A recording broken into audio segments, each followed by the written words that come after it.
ఇప్పుడు FLN exams మరి నిర్వహించాలి. నేను ఇప్పుడు మా స్కూల్లో నేను ఒక తెలుగు, ఇంగ్లీషు, మ్యాథ్స్ నిర్వహించి వచ్చిన. ఫోన్లోనే Telangana school education app open చేయడం, ఇప్పుడు మనం అటెండెన్స్ తీసుకున్నట్టు ఎఫ్ఎల్ఎన్ ఉంటుంది కదా, ఎఫ్ఎల్ఎన్ క్లిక్ చేయాలి. తర్వాత అది బేస్ లైనా ఇయర్ బేస్ లైను కొట్టేస్తాం. తర్వాత పక్కన 3 చుక్కలు ఉంటాయి రైట్ సైడ్లో, అసెస్మెంట్. అది మనం అప్పుడు కూడా చేసినాము.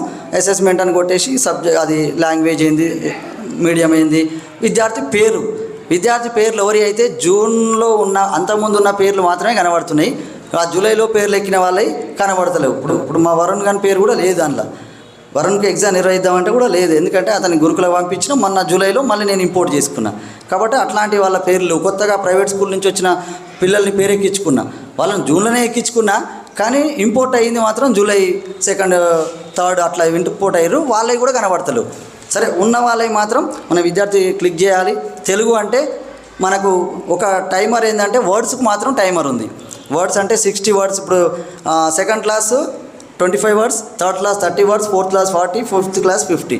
ఈ వర్డ్స్ చదువుతురా 1 మినిట్లో అదొక టైమర్ ఉంది. కాంప్రిహెన్షన్లో పారాగ్రాఫ్ ఇస్తున్నాడు, ఆ పారాగ్రాఫ్ విద్యార్థి చదవాలి. కింద ప్రశ్నలు ఉన్నాయి, ఆ ప్రశ్నలకు ఆన్సర్ నోటితోటి సమాధానం చెప్పాలి. మనం ఆ ప్రశ్న ఉంటుంది, అనగనగా ఒక అడవిలో ఎలుక కుక్క ఉండేది, అడవిలో ఏముండేవి, ఎలుక కుక్క అని విద్యార్థి చెప్పిండు అనుకో, రైట్.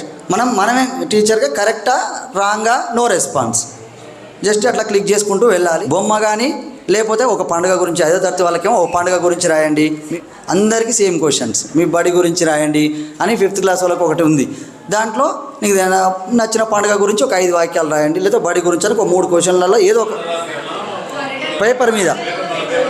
పేపర్ మీద రాసి కింద మాత్రం 0, 1, 2, 3, 4, 5 ఎన్ని సెంటెన్సులు కరెక్ట్ రాసిండు, మొత్తమే రాకపోతే 0. మనం కొట్టుకోవడమే. ఇక పేపర్ మాత్రం వాళ్ళు సొంతంగా బయట రాస్తారు, మనం అక్కడ ఎన్ని సెంటెన్స్ కరెక్ట్ రాసిండు అనేది మాత్రమే మనం క్లిక్ చేయాలి. తర్వాత ఇంకా ఏ ఫోటోలు ఏమి లేవు. కాకుంటే ఒక ప్రొఫార్మా మనకు ఆల్రెడీ ఎస్ఆర్నో ఉంటుంది కదా సార్, రీడింగ్ ఓకేనా రాంగా. ఒకవేళ 80% అంటే ఇప్పుడు 5 రాయమన్నాడు, 4 రాసిండు అనుకో, రైట్ అంటే మీరు మీ దాంట్లో మీరు రైట్ కొట్టుకోండి, ఆ విద్యార్థి పక్క పొంటి జస్ట్ రైటా రాంగా ఈ విధంగా మనమైతే కొట్టుకుంటూ వెళ్ళాల్సి అయితే ఉంటుంది. మ్యాథ్స్లో చూసినట్టయితే మ్యాథ్స్లో కూడా 3 ఏమో వర్డ్ ప్రాబ్లమ్స్, మామూలుగా న్యూమరికల్, నెక్స్ట్ 2 వర్డ్ ప్రాబ్లమ్స్. ఈ విధంగా ఎడిషన్లో సబ్ట్రాక్షన్, మల్టిప్లికేషన్, డివిజన్లు ఉన్నాయి. విద్యార్థి కాపీ పక్కన పెట్టుకోవాలి, వెంటనే 56 + 28 రాగానే అది కొట్టేసేయాలి. ఈ విధంగా విద్యార్థి అయితే మామూలుగా ఇట్లా చేసుకుంటూ పోవడం. రాత లెక్క కూడా ఉంది, అది కూడా ఆన్సర్ చేసేసి ఎంటర్ చేయడం. ఆన్సర్ ఎంటర్ కూడా లేదు, కరెక్టా తప్ప అంతే, నో రెస్పాన్స్, అంతే. ఇక మనం కొట్టుకోవడమే. ఆడ ఒకవేళ తప్పు చేసినా కానీ ఇంకో లెక్క వచ్చు, మనకి సబ్ట్రాక్షన్ వచ్చు, కానీ సడన్గా ఆడ వేసినప్పుడు తప్పు చేసిన అనుకో, మీరేం చేయండి, రైట్ వేయండి. వానికి వస్తుందని మీకు కాన్ఫిడెంట్ ఉంటే, వానికి ఎడిషన్, సబ్ట్రాక్షన్, మల్టిప్లికేషన్ వస్తుందని ఉంటేనే వేయండి. అది లేకున్నా కానీ వేయొద్దు. కాకుండా మరి వానికి వచ్చినోడు కూడా పాపం అప్పటికప్పుడు లెక్క తప్పు చేసినంత మాత్రాన తప్పు అని కొట్టిరు అనుకో, ఇక అది అనవసరమైన విషయం. ఎందుకంటే మన వచ్చిన బేస్ లైన్ కాబట్టి కొడతామని కూడా కాదు సార్. మరీ ఇక నువ్వు ఎప్పటి నుంచి నీ చదువు నీ బల్లే మొత్తం ఇంతే ఉన్నారా అనే ధోరణి కూడా ఉంటుంది. కాబట్టి వచ్చినోడిని ఎందుకు, వానికి వచ్చినప్పుడు మనం కొద్దిగా కన్సిడర్ చేస్తే అయిపోతుంది. రానోనికి వేరు, వాడు మొత్తమే రాదు వీడికి ఎప్పుడప్పుడు అన్నప్పుడు వానికి వేసేయండి.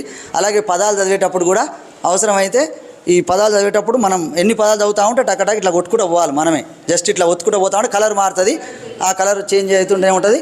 అది కూడా మళ్ళీ ఒకవేళ 60 సెకండ్లో మిస్ అయితే అర్జెంట్ అంటే మరి స్టోరీ అది వర్డ్స్ కావాయి. కొంతమంది అనుకుంటారు ఈ డబ్బాలలో ఉంటాయి వర్డ్స్ అనుకుంటారు, వర్డ్స్ కాదు, అది వర్డ్సే. కానీ ఆ స్టోరీనే వర్డ్స్గా కట్ చేసిండు. అనగనగా ఒక అడవి ఉంది, అడవిలో ఇట్లా అంటే ఇటు రైట్ సైడ్ ఉంటుంది కానీ కింది సైడ్ ఉంటుంది. అది దీనికి కాంబినేషన్ ఉంటుంది. అలాగే ఇంగ్లీష్కి వచ్చినట్టయితే కూడా అంతే. ఫస్ట్ మామూలుగా ఒక సెంటెన్స్ ఉంటుంది, boy is playing in the ground అని ఉంది. విద్యార్థి చదవాలి, చదవగానే రైట్. అట్లా మామూలుగా ఒక 5 సెంటెన్సులు ఇస్తాడు, దాన్ని చదవాలి. వర్డ్స్ ఇస్తాడు, వర్డ్స్ అంటే ఇదే పేరా అది ఇస్తాడు. ఒక కాంప్రిహెన్షన్ ఇస్తాడు, దానికి కూడా క్వశ్చన్. ఇక కొద్దిగా హెల్ప్ చేస్తే చేయండి కానీ మొత్తం మాత్రం చేయొద్దు. చదవాలి. సరే, క్వశ్చన్ ఉదయమైనా వాడు ఆన్సర్ అనే చెప్పగలగాలి. పేరా వాడు చదువుకోవాలి, ఆ కాంప్రిహెన్షన్ అది చదవాలి. నువ్వు క్వశ్చన్ అడిగితే వాడు ఆన్సర్ అనేది చెప్పేటట్టు ఉండాలి. సరే, వాడే క్వశ్చన్ చదివి ఆడ ఆన్సర్ చెప్పినా ఓకే. టైం అంటూ లేదు, ఇష్టం ఎంత టైం అని ఇచ్చుకో. ఓన్లీ టైమర్ ఓన్లీ వర్డ్స్కి మాత్రమే ఉంది. Only 3rd class 30 words. ఇంత సమయంలో పైనుంచి ఫస్ట్ నుంచి కూడా ఏం టైం పడట్లేదుగా. నువ్వు పైన ఫస్ట్ మనకు ఎఫ్ఎల్ఎస్లో టైం పడ్డదిగా, ఇది ఒక విద్యార్థికి అయిపోవరకు గంటనా అర్ధ గంటనా అని. కానీ అంత పైన టైమర్ ఏం పడతలేదు. ఇది ఓన్లీ 60 సెకండ్స్ని కూడా మళ్ళీ కూడా రిపీట్ చేసుకోవచ్చు. 60 సెకండ్లో ఒక్కోసారి థర్డ్ క్లాస్ వాడు 29 వర్డ్స్ చదివిండు. అరే ఒక్కరు తప్ప చదివిండు అనుకో, మళ్ళీ రీసెట్ చేసుకోవచ్చు, మళ్ళీ ఒకసారి చదువురా అనిగా. ఇక కొద్దిగా ఎగ్జామిషన్స్లో మనం ముందుకు పోవచ్చు, రీసెట్ చేసుకొని మళ్ళీ ఫస్ట్ స్టార్టింగ్ అని. నువ్వు సబ్మిట్ కొడితేనే ఇది కంప్లీట్ అన్నట్టు. ఏది కాదు, ఆ పైన రికార్డు లేదుగా, ఓన్లీ 60 సెకండ్స్ కాగానే ఆడు చదవలేడు కాకుండా నువ్వు ఓకే ఇక అంతే వాడికే కొడితే అది ఆ టైం అయిపోయినాక నువ్వు చదువుతున్నా కొట్టినా పడదు. మళ్ళీ రీసెట్ కొట్టుకోవాలి. రీసెట్ కొట్టుకొని ఇప్పుడు చదువు మళ్ళీ. ఇప్పుడు మా పాప అట్నే చదివింది. ఒక ఆమె 29 వర్డ్స్ చదివింది, థర్డ్ క్లాస్ ఆమె, తెలుగు పెట్టినా. ఇక మళ్ళీ ఏం చేసినా సరే ఆమెకు చదవచ్చు అంటే కొట్టేటప్పుడు కూడా టైం తీసుకుంటుంది అనగా ఒక మళ్ళీ ఆడేవన్నప్పుడు జస్ట్ ఇట్లా మళ్ళీ ఒత్తుకుంటూ పోయేటప్పుడు సరే ఎందుకు మళ్ళీ రీసెట్ చేసి కొద్దిగా అట్లా దగ్గరికి ఉన్న వాళ్ళను మీరు ఎగ్జామ్లో కొద్దిగా కన్సిడర్ చేయండి. సెంటెన్సెస్ ఉన్నాయి, ఒక అమ్మాయి సెంటెన్స్ రాయమన్నా అన్ని సెంటెన్స్లో ఎక్కడో అంతా రాసింది మంచిగానే. ఒక బతుకమ్మ పండుగ గురించి రాసింది, మామూలు బతుకమ్మ పండుగ పేరుస్తారు అంటే పాక ఏతందిరం ఒకటి ఇయ్యలే, ఇది అంతా రాసింది, మిగతా అంతా రాసింది. అంటే 5 సెంటెన్స్లో కూడా అక్కడోటి చిన్న మిస్టేక్లు ఎక్కడో చోట కొంత పోయినప్పుడు మనం అది మన దగ్గరే ఉంటుంది, మనోడే రాసింది కాబట్టి దాన్ని దాచిపెట్టుడు కూడా ఏం లేదు కాబట్టి. కాకుంటే అమ్మాయికి చదువు వస్తుంది, రాయి వస్తుంది అనుకుంటే మీరు పెట్టండి. చదువు వస్తుంది అంటే పెట్టండి. మేజర్ దగ్గరికి వచ్చింది అనుకుంటే పెట్టండి. సరే ఇంకొక వారం 10 రోజులలో మనం అది నేర్పగలుగుతాం అన్నప్పుడు పెట్టండి సార్. ఇది ఎఫ్ఎల్ఎన్ ఎగ్జామ్ సంబంధించి చాలా ఈజీగానే అయిపోతుంది, తొందరగానే అయిపోతుంది. నేను చూసిన ఎంతసేపు అవుతానని అట్లా ఏం లేదు. కాకుండా ఈ లాస్ట్ది ఇవి వచ్చిన తర్వాత సబ్మిట్ కొట్టేటప్పుడు 5 వాక్యాలు రాసినాకనే సబ్మిట్ కొట్టాలిగా, అక్కడ టైం తీసుకుంటుంది. ఈ పిల్లలు 5 సెంటెన్సులు రాసిన దాకా మనం ఇక సబ్మిట్ కొట్టకుండా దాన్ని ఆడ ఉండాల్సి వస్తుంది. దీనికి నేనేం చేస్తున్నాం అంటే ఈ లాస్ట్ది అయితే ఉందిగా, ఇది అందరికి కామనే కదా, మీరు అందరు కూర్చొని ఫస్ట్ ఒకటేసారి రాయుర్రి. ఒకటేసారిగా ఈ క్వశ్చన్కు ఆ బొమ్మ చూపిస్తున్నా ఇంగ్లీష్లో కూడా, ఈ బొమ్మను చూసి ఎవరంతటా 5 సెంటెన్సులు రాసుకురారు, ఫస్టే రాసి పెట్టించుకోవాలి. అట్లయితే మనకేమైతే దగ్గరికి వచ్చినాక సరే 1 నిమిషం 2 నిమిషాలు ఆగాలి.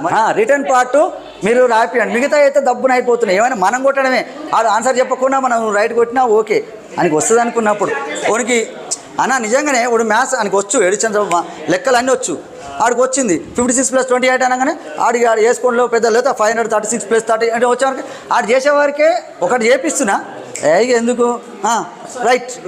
ఇంగ్లీషు తెలుగు కూడా మీరు అట్నే చేయండి. రైటింగ్ పార్ట్కి ఏంటంటే ఒక్కొక్క విద్యార్థి 20 నిమిషాలు తీసుకుంటుండు. అంటే వాక్యాలు రాయాలి కదా, ఒక 15 నిమిషాలు 20 నిమిషాలు మొత్తం వాక్యాలు వానికి చాలా ఉంటుంది అన్నట్టు. దానికి 20 నిమిషాలు అంటే చాలా టైం తీసుకుంటుంది. మనము ఏం కొట్టేది ఉండదు, రాసిండా రాయలేదా నువ్వు అంటే ఆడు 4 రాసింది కరెక్ట్ 4 అని కొట్టడమే నువ్వు తప్ప నువ్వు ఆ రాతని ఎక్కించుడు లేదు, ఏ పదాన్ని ఎక్కించుడు లేదు, టైప్ చేసుడు లేదు. అంతే, ఆన్లైన్ చేయడమే. కాబట్టి ఇంకో ఆప్షన్ ఏంటంటే ఒకేసారి ఒక ట్యాబ్ ఒక ఫోన్ ఇట్లా ఉన్నప్పుడు ఒకనికి ఇది ఒకనికి అది ఒకేసారి ఇచ్చేసి నాకు తెలిసి ఒక 5 నిమిషాలలో ఒక విద్యార్థి 5-10 నిమిషాలలో ఒక ఫటాఫట్ అయిపోతుంది. మాత్రం ఈ రైటింగ్ పార్ట్ ఒక్కటి మాత్రమే ముందు రాసుకోవడం. ఈ ఎడిషన్ సబ్ట్రాక్షన్ కూడా వచ్చింది అనుకో, ఆయనకి వస్తుంది అనుకున్నప్పుడు సరే ఇట్లా చేయండి. సార్ కూడా ఒక ఉదాహరణ చెప్పింది గుర్తుంది. ఆయనకి వచ్చుగానే సార్ వచ్చి అడిగినప్పుడు చెప్పాడు, ఇది వచ్చుగానే ఆడ వేసుకునేటప్పుడు ఏదో ఒక తప్పు చేస్తాడు.